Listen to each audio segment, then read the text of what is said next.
Alright, today we're going to be making some Boogie Brew Compost tea.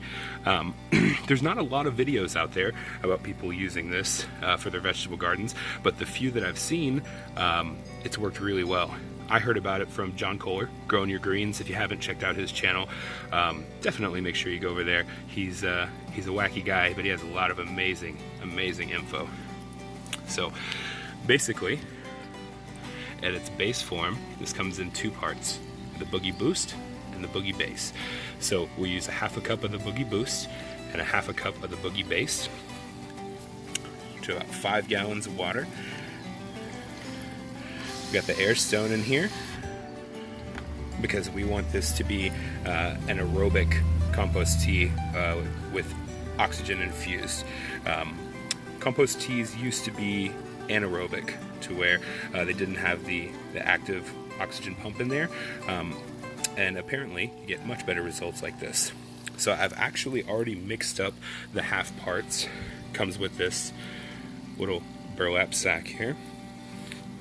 So get this in here, and you can see pretty instantly we're already getting cloudy. So this brews for 24 hours. So I'll give you guys an update in just a little bit, show you. But basically what happens is this starts to make a froth, and that's how you know that everything's working good. See these little ties here? We're just going to tie this off right here and just keep that bag nice and contained. Alright, I'll be back with you soon. Boogie Base is the worm castings in the biochar, and then the Boogie Boost is a vegan additive blend. And you know, I'm a big supporter of everything to be organic and all natural, and we find that, well, we find there's a fire truck going by right now, but we find that whenever you start to use non-vegan products, then you start to get all the chemical fertilizers and nutrients that they feed those animals.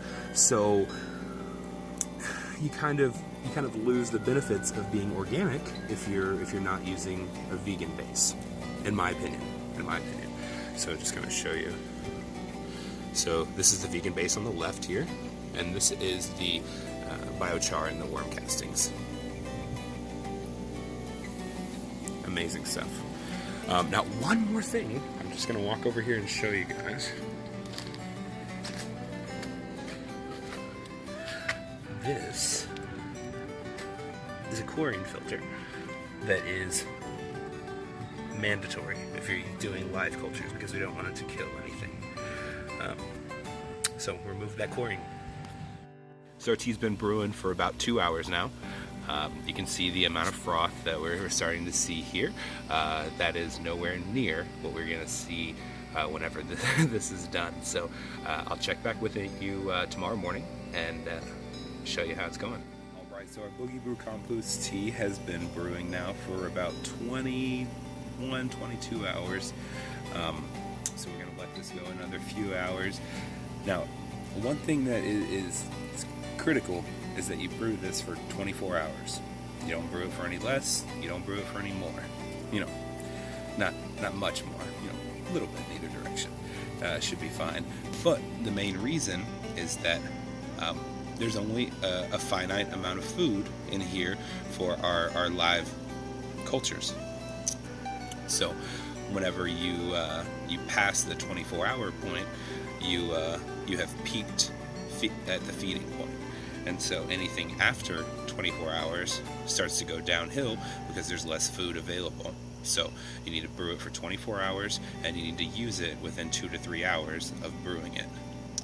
So this batch is actually from my grandpa's garden. We are going to be taking this out to Allen today. Got about an hour and a half drive. So we're going to put this in a new clean bucket, put a lid on it, and drive it down there. We'll leave here as soon as it's done so that it's at peak freshness whenever we're putting it on his garden. Trying to convert him to the Boogie Brew. His tomatoes didn't really do well the last few years, And so we're trying to figure out why. We're using the same plants, so I know that's not it. So we'll see if the Boogie Brew helps out his soil. He's been growing in the soil for a long time. Maybe it's just depleted of its nutrients. So this should liven up his soil, make his plants dance, as they say with Boogie Brew. Thank you guys for watching. Make it a great day.